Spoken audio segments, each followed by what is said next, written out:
a member of Taliban, stands outside Hamid Karzai International Airport in Kabul, Afghanistan, August 16, 2021. Reuters/Stringer. Kabul, August 22, Reuters. Afghanistan's new Taliban rulers imposed some order around chaotic Kabul airport on Sunday, making sure people formed orderly queues outside the main gates and not allowing crowds to gather at the perimeter, witnesses said.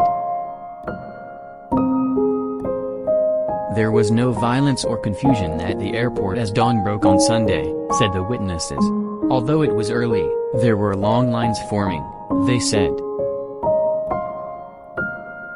Australia ran 4 flights into Kabul on Saturday night, evacuating more than 300 people, including Australians, Afghan visa holders, New Zealanders, US and British citizens, Prime Minister Scott Morrison said.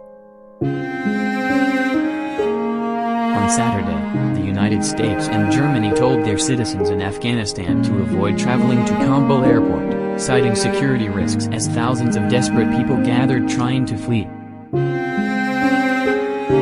At least 12 people have been killed in and around the single-runway airfield since last Sunday, NATO and Taliban officials said.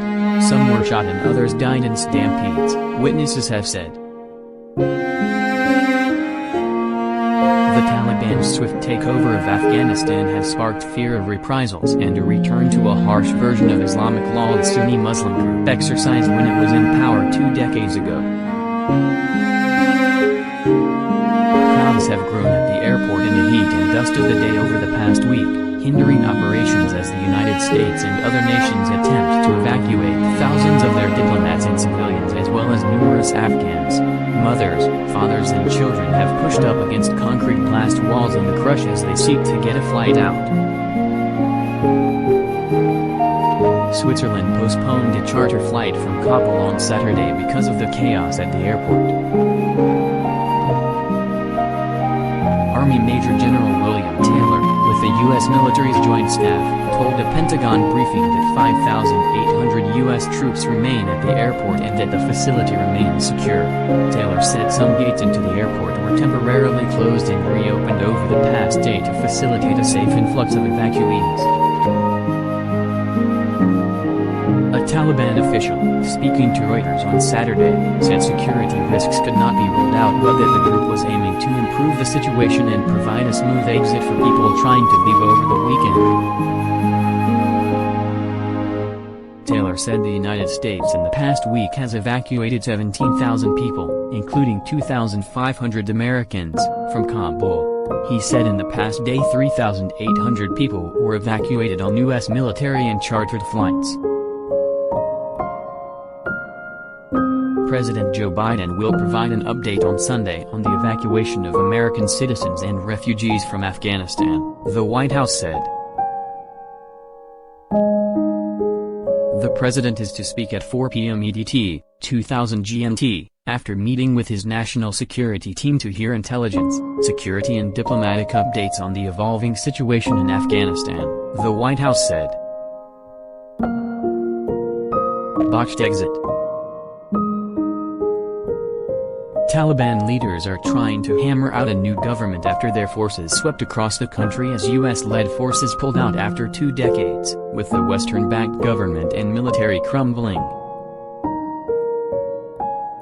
Biden has come in for severe criticism over the situation in Afghanistan, including from former President Donald Trump, who called it the greatest foreign policy humiliation in U.S. history, even though Trump's administration had negotiated the withdrawal that triggered the collapse. Read more. Biden's botched exit from Afghanistan is the most astonishing display of gross incompetence by a nation's leader, perhaps at any time, Trump told a boisterous rally in Alabama. In Qatar, which is hosting thousands of evacuees until they can enter a third country, Afghans who fled described in interviews with Reuters despair at leaving behind loved ones while facing their own uncertain future.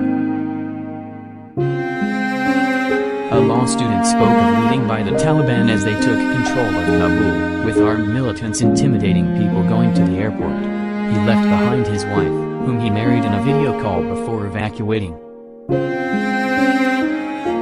Our minds are back home because our families remain, he said on condition of anonymity due to concerns for relatives left behind.